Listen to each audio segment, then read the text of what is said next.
In the years in which I was on a whole new spiritual and intellectual adventure that changed the direction of my life, years which led to the creation of this show, I befriended a delightful, brilliant, straight-talking theologian named Roberta Bondi. We were actually placed together as roommates at a 5-day consultation. We fell deep into conversation about all kinds of things, life and love and God, a subject that fascinated us both. She'd written a book called Memories of God, and she'd written a series of books about the eccentric, dazzling wisdom of spiritual rebels and innovators known as the Desert Fathers and Mothers of the 3rd century. These were people who believed that the established church, at that time the Church of Rome, had grown cold and remote from the very heart of the impulses that brought it into the world in the first place.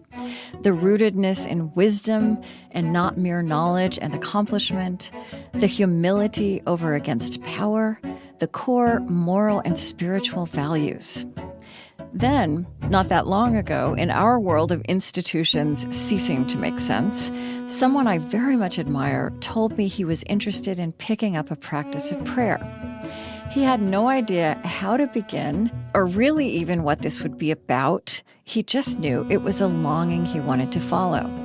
The first thing that came to my mind to share with him is this somewhat eccentric, rich little half-hour I had with Roberta, basically drawing out of her the down-to-earth, beautiful insights she'd shared with me in late nights in our precious days as roommates.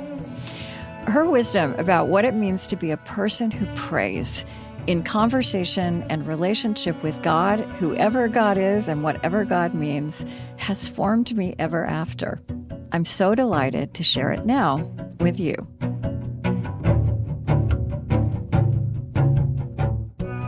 I'm Krista Tippett, and this is On Being.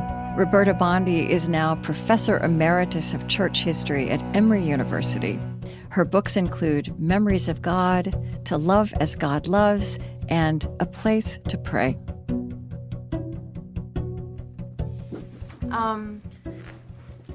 I'm going to have to just be I think where I want to start is with I think what is a big part of your story of how you started to think profoundly about prayer and integrate it into your life and in a new way, which is through your experience with the Desert Fathers and Mothers. Is that right? It is with the Desert Fathers and Mothers, but it was as the Desert Fathers and Mothers helped me deal with a really serious problem in my life, personal problem. Do you want to say what that was or no? Are we actually recording things now? Mm-hmm. Okay. Well, I had discovered the Abbas and Ammas of the ancient Egyptian desert back in graduate school and had found them a wonderful antidote to the academic ethos that I was having to write my dissertation in.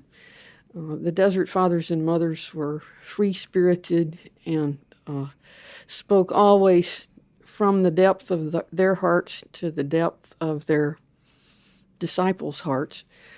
And they gave me a space to live and function that I hadn't known before I first encountered them back in 1966. But I finished my dissertation and I went off and I began teaching. And I had not figured out any way to incorporate them into my teaching and into my research because of the very reason that they did speak to the heart and from the heart, and that was what appealed to me. I continued to read them while I did my other teaching and to meditate over them and to mull over them. But they really forced the issue of prayer for me in the second year of my marriage to my husband, Richard. Richard and I had gotten married against my own expectation, but with great longing on my part. And I found after we got married that I had a very hard time believing that he could actually want to be married to me. And for one reason or another, and also not just that he would want to be married to me, but that something wouldn't happen to interfere with that and bring the marriage to an end. So I found that for a long time, for nearly 2 years, that every time Richard would go out on a Saturday, for example, he would go out, around 11 o'clock in the morning, and I'd say, when are you going to be back? And he'd say, I'll be back by 1. And then he wouldn't ever be back at 1. This is because Richard has no sense of time whatsoever. And rather than say to myself, look, Roberta, you know Richard doesn't have any sense of time, I would start looking at the clock about 10 minutes till 1, and I would start thinking, I wonder if Richard is going to come home. I bet he's in the grocery store, and he was walking down the aisle, and all of a sudden, he just stopped dead in his tracks, and he said, what am I doing married to Roberta? I think I just won't go home today. Or that he would be filling the car with gas, and a really cute young gas station attendant would come out, and he would look at her and say, I could be married to a woman like that. Why am I married to this old hag?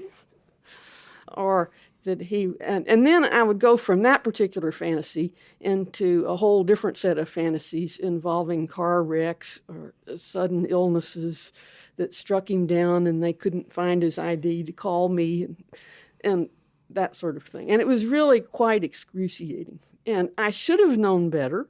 Of course I knew better, but it was a kind of extreme anxiety, I guess, about loss. And one Saturday, when it was just unbearable, and it was about 3 o'clock in the afternoon, which was about 2 hours later than Richard had said he would be home, but not any later than anyone with any sense would have expected him to come home. I was sitting there on the couch and wringing my hands in anguish with a dry mouth and stomach ache, and all of a sudden, the Abbas from the ancient desert started saying to me, Roberta, we have something to say to you. And I said, shut up and leave me alone, I'm worrying. And they said, no, come on now, come on, listen. I said, shh, I'm worrying, leave me alone. And finally I said, all right, what do you have to say? And they said to me, well, now you know that the main thing we're doing out here in the desert is prayer.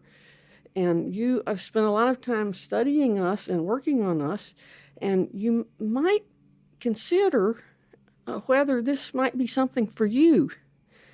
And I said to them, come on now. Look, I am a rational, reasonable woman, and I'm an academic, and this is what you're suggesting just is not really for me. And the answer to that was, you might also consider as part of this that you have put Richard into the place of God for you. You know how we say or suggest that that no one or no thing can fill that hole in your life except God, that your identity rests only in God, and that all other loves come out of that. And that no human being can ever feel that. Of course you feel the way you do. So I was very embarrassed. And I cleared my throat several times. And I said, because I knew, of course, instantly that they were right. I had put my whole being somehow into Richard. So I said, okay, all right. I'll try it. I'll try it. So I went. At that point, I went out and got, first I let Richard come home and yelled at him a little bit. And then I went out and got a book that had a pattern of prayer in it that was similar to what was used in the early church. And that was what started me on my discipline of prayer. And I can say several things that I learned out of that I like to share with others. And one of the things is, no matter what your reason for starting, it's a good reason. You don't need any kind of noble reason or highfalutin or serious reason. Any reason to begin a pattern of prayer is a good reason, because prayer is about everyday life. It isn't a great spiritual mystery that is too high and lofty for the likes of us. And another thing I can say about it is that there isn't any one right way to do it. And this was something that I learned from the Abbas and Ammas of the ancient desert. There's a wonderful story in the Sayings of the Fathers about a monk from another part of the world that came to visit the desert in Egypt. And he went to see Abba Arsenius, who was famous for his very stern, very silent regimen, where he really was not at all hospitable to visitors. Now, there was a reason for this. In his previous life, he had been a nobleman in Rome and had been surrounded by flatterers all the time and people who always had something they wanted to get out of him. So he adopted in the desert a discipline of silence, which was appropriate. This is the opposite of what he had known before that. But he was also famous, so a lot of people tried to come and see him. And this one visiting monk tried to go and see Arsenius. And he got a local brother to take him to Arsenius's cell. And the brother led him to the cell, and they went in and sat down and waited for Arsenius to speak, because that was the polite way that you were supposed to be when you visited a monk. You waited for him to speak to you. You didn't speak first. And of course, Arsenius didn't speak. So they sat there and they sat there. And finally, the visitor from another part of the world said, take me to see Abba Moses. I can't stand this any longer. And so they got up and they went to see Abba Moses, who had an entirely different disposition, but was also Arsenius's close friend. And the brother who was the guide to the visitor was puzzling over this whole thing. How can these two men be so different? One so hospitable, one so stern. And he was given a vision on the spot. And there aren't very many visions in the Sayings of the Fathers, so the very fact that it was a vision catches our attention in a special way. But in this vision, there were two boats on the Nile, and in one of them, there was Arsenius, and he was speaking with the Trinity in the boat while they floated down the Nile. And in the other boat, there was Abba Moses, and it was full of angels, and they were all eating honey cakes. That story illustrates for me not only the difference in temperament for Christians from one person to another, but also different styles of practice and ways of practice. The Sayings is really careful in its depiction of variety in prayer and variety within the Christian life, so that sometimes it seems when I'm talking to people about prayer that one of the main points I have to keep making over and over is there is no right way. The important thing is to find your way. There simply is no right way. And if a particular way feels really wrong to you, or just feels like, I can't figure out what's going on here, or I can't get the hang of it, try it, and if it doesn't work after a while, try something else. Many people get benefit from lots of words. Many people get benefit from hardly any words.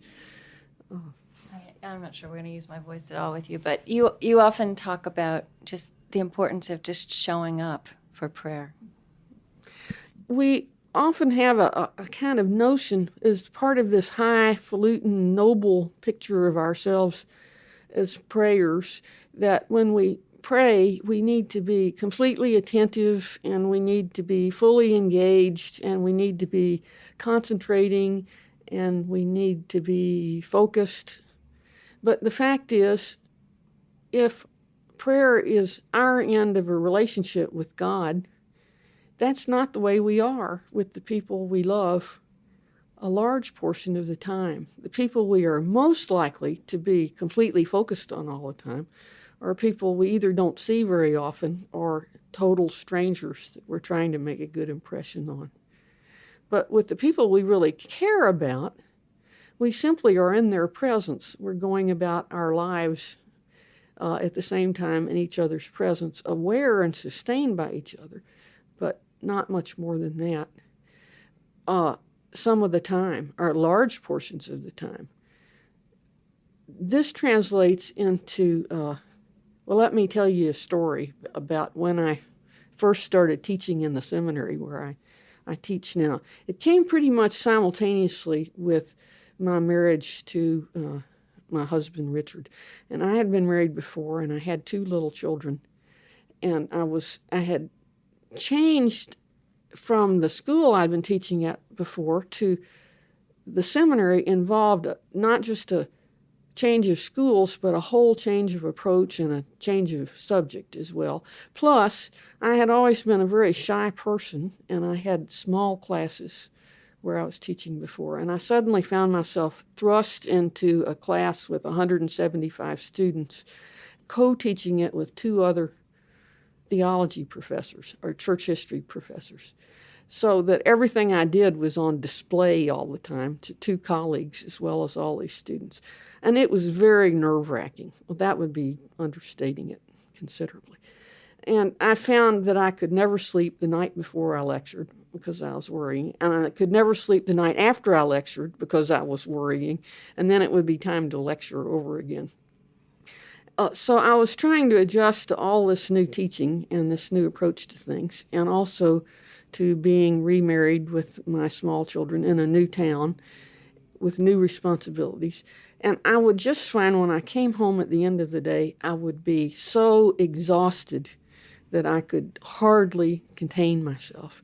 And I would be met at the car, usually pulling into the driveway, by my 2 children and my husband, who would all come out to tell me all the things that had gone wrong in the day, like the washing machine had overflowed and the rug in the dining room was soaking wet, and that furthermore, the cat had peed on the rug in the dining room one more time.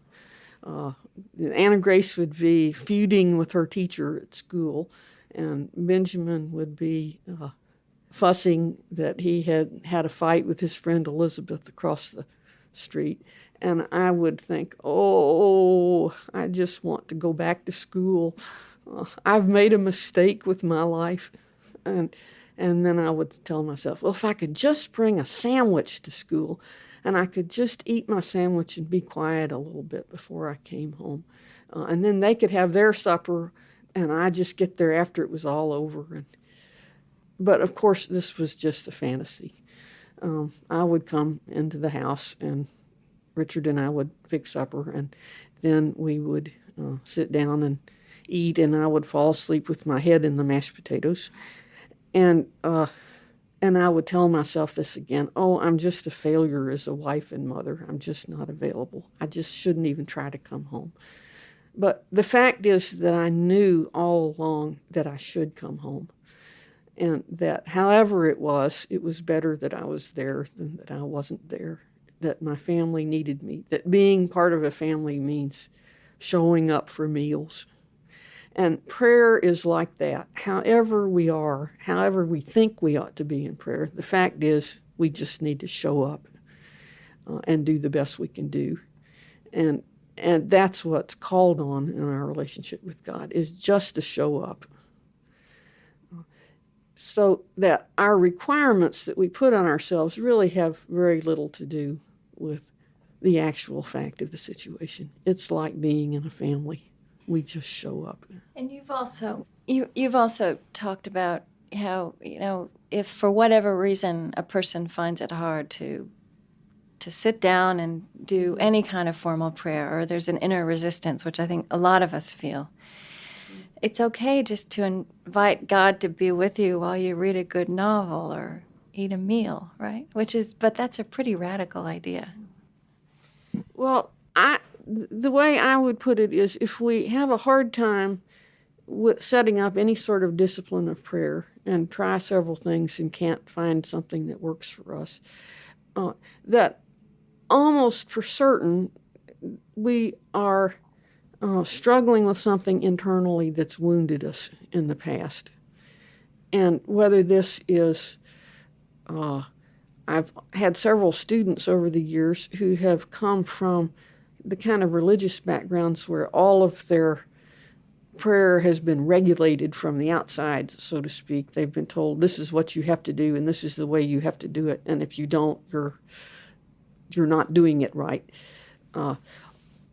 That's one thing that causes difficulties. Another thing that ongoingly causes difficulties to many people is their image of God, the God to whom they're trying to pray, is in fact destructive. When they think of God, they are associating God with someone from their very early nurturing, or they're thinking of God as someone that they heard about as children, who frightens them or who demeans them or who thinks very little of them or maybe even who hates them. So that when they sit down to pray, they're face to face with this person who, if they are in the presence of that person for long, something within them tells them, this is bad for me, I can't do this. And so when a person has that reaction, which is fairly common, then I suggest when I'm talking to students or people in retreats that they find a way to learn that God isn't that person that they thought God was. And so I suggest take a time, go deliberately say, this is going to be my prayer. Sit down in a rocking chair or something comfortable and say, God, I need to find out you aren't who I think you are. What I'm asking for is simply to learn to be comfortable in your presence. And so I'm going to do a pleasant thing for, say, 5 minutes or 10 minutes. And often I tell people to set a timer for this because it's still hard enough for them that they have to know that it has an ending to it. And then to sit there and read the novel or work a crossword puzzle or do handwork or something. And then when the timer goes off, say, thank you very much, God, that was very enjoyable. And then go and do something else. And that after a while, that's a way of learning that God is a safe person to be with. And, maybe it takes 6 months, maybe it takes 2 years, maybe it takes 10 years. God's got plenty of time. And we're not doing this because we want to be good people or we're following a command, but because we're made to long for God, and it's for our own well-being and happiness. And so we find it for that reason, not because we ought to. I think you also say that the desert Abbas and Ammas felt that prayer was as natural to us as breathing, if we can recover that impulse in ourselves. They were convinced, and it was not just the Abbas and Ammas, but the early Christian church of that period were really convinced that this is what it meant to be made in the image of God. This was one important portion of it, that we were made to naturally mirror God and be in relationship with God in such a way that it was easier for us to be in relationship with God than for us not to be in relationship with God. That the bent of our minds and our hearts was naturally toward God. And that this is where our deepest, most natural fulfillment would come. And that's what they were telling me when I was sitting on the couch and we were having that little discussion 20 years ago or more. Okay, this may be my last question, but I want to also make clear that you don't, because it sounds so lovely what you're describing now and so peaceful, but you also like the image of the nagging widow or Jacob wrestling with the angel. I mean, you say it's not about us being passive, and it's not always a tranquil relationship, right? And that it's okay for it to have that dynamic. So. Oh, no, that's right. During the difficult times in my life, and I seem to be one of those people that manages to have a lot of difficult times in my life, prayer is generally difficult because our prayer reflects the rest of our lives. We don't become different people when we go into our prayer. And if it's going to be a real relationship, it has to be a truthful relationship. Now, one of the Abbas was asked one time, which was the most difficult virtue to acquire? And he went through the whole list of one virtue after another. And then he concluded by saying, but prayer is the hardest of the virtues because prayer is warfare to the last breath.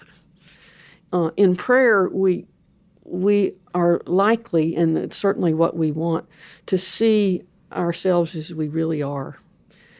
We can't expect that we are going to be healed of the deep wounds of our heart without seeing what those wounds are and having to live back the events that caused those wounds in the first place. And that is not ever a comfortable experience. That is a miserable experience. It's like going into hell. So that's one grounds, that one circumstance in which prayer is most certainly not a peaceful activity. It's also not a peaceful activity when we discover or come face to face with the reality of the world. I remember several years ago being confronted for no reason that I can still understand with all the sexist language of the Old Testament, and not just the sexist language, but also the imagery of it, and thinking, I've been praying these Psalms all these years, and all they're full of is images of warriors and arrows in a sheath being like, the sons of the good man being like arrows in the sheath and so forth. And there's no place for women at all in here. This is the God I'm praying to. This is God's Psalter. What am I going to do with this? And just going through a period of just rage at God and feeling tricked that I'd been praying these Psalms and that my vocation was as a seminary teacher, and so that I was committed to the church. And it was just horrible. It was a combination of rage at God interspersed with great gusts of tears and general misery.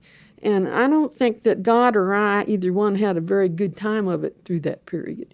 But there have been other long periods, too, when prayer has just been excruciating. And long periods when it just felt like I would sit down for my prayer and God would take a look and say, well, I think I'll go look after the children in China for a while. Call me when you're finished. Now, that's just the nature of prayer. That's the realistic version of it. Why is the nagging widow? Talk about some of those images. Talk about some of those images you find in Scripture, though, for that it's all right for us to struggle and even fight with God and even nag and demand things that feel important to us. Well, one of my favorite images from Scripture has, since the time I was a child, it was always Jacob wrestling with the angel. And this is, I think, my very favorite because it has all the elements of real prayer.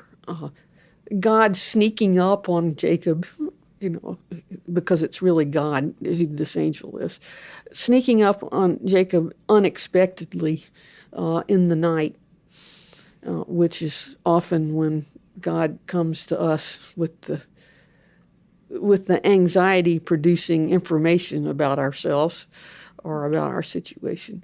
Jacob's absolute persistence in saying, look, all right, you started this, I'm not letting you go without a blessing. And just his persistence and his perseverance and his just refusal to let go and his absolute steadfast commitment to the fact that if he hung in there, there would be a blessing in it, which is my experience over and over and over with working through the hard things in my life and my memories that I've worked through, that the thing that's kept me at it so many times is the understanding and really the belief that if I really do face these things in God's presence, the hard things, and wrestle through them, that this is not because it's good to face hard things or because there's something noble and helpful in suffering, but because the promise really is, if I keep on this long enough, there will be the blessing on the other side. There will be the resurrection. I'm doing this for the sake of the blessing, for the resurrection, so that I don't have to do this anymore. It seems significant that for whatever reason, that was the last. We only have one account of Jacob wrestling with the angel on that particular occasion. He may very well have. There are obviously plenty of things in Jacob's life worthy of much wrestling later on. But wrestling is the way it is a lot of the time. I have a friend who plays in the Atlanta Symphony, and someone asked him once what it was like to play piccolo in a great symphony like the Atlanta Symphony. And he said, well, it's actually long stretches of boredom interspersed with short periods of pure terror.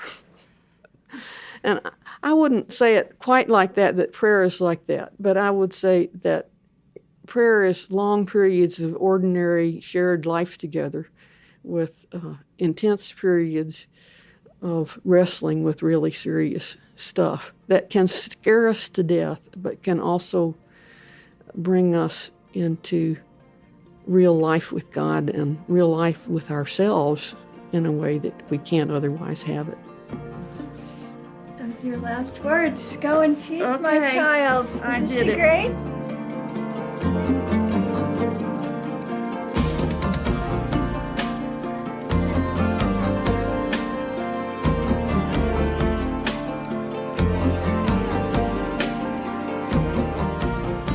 Roberta Bondi is Professor Emeritus of Church History at Emory University.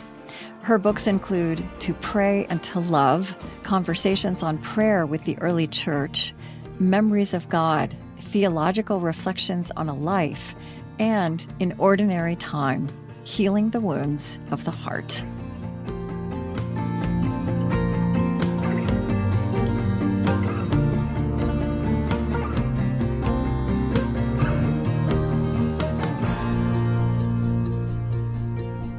This episode was produced by Chris Heagle, Zach Rose, Julie Seipel, Kayla Edwards, Tiffany Champion, Carla Zanoni, and Andrea Prevost.